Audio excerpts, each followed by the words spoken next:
अनुराग ठाकुर जी को कल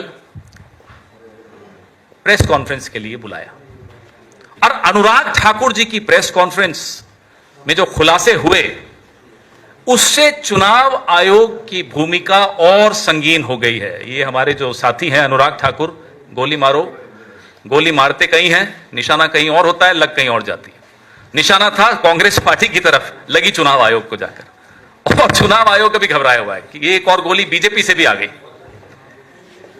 6 लोकसभा क्षेत्रों के आंकड़े भारतीय जनता पार्टी ने कल अपनी प्रेस वार्ता में जारी किए। लोकसभा चुनाव 2024 के आंकड़े, रायबरेली, अमेठी, गोल्डन हार्बर, कन्नौज, ऐसे 6 थे और साबित करने की कोशिश की कि इन 6 के 6 लोकसभा क्षेत्रों में फर्जी वोटिंग हुई है, फर्जी वोटर हैं, वोटर लिस्ट गड़बड़ है।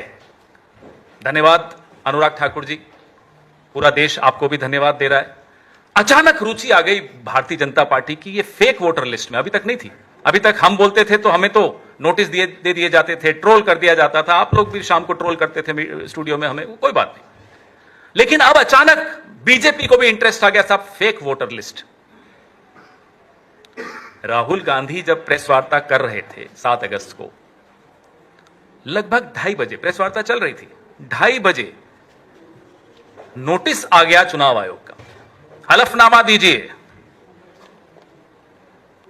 अनुराग ठाकुर को प्रेस कॉन्फ्रेंस करे हुए अब 24 घंटे होने वाले हैं थोड़ी देर में, बताइए नोटिस आया हो तो।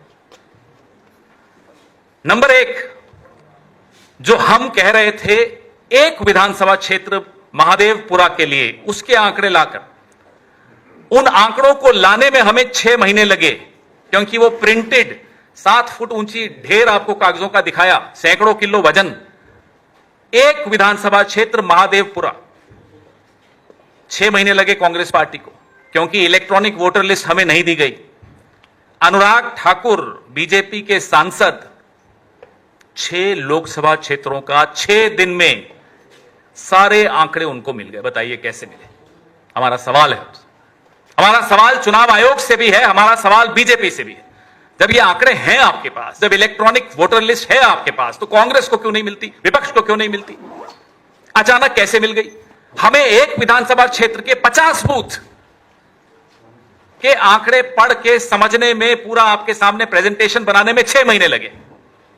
6 दिन में 6 लोकसभा क्षेत्रों के आंकड़े में बार बार दोहरा रहा हूं क्योंकि बहुत महत्वपूर्ण बिंदु है। इनको कैसे मिले? मतलब है चुनाव आयोग के पास, मतलब बीजेपी के पास है, विपक्ष के लिए नहीं है, जनता के लिए नहीं है, मीडिया के लिए नहीं है, सिर्फ और सिर्फ सत्तारूढ़ दल के लिए है।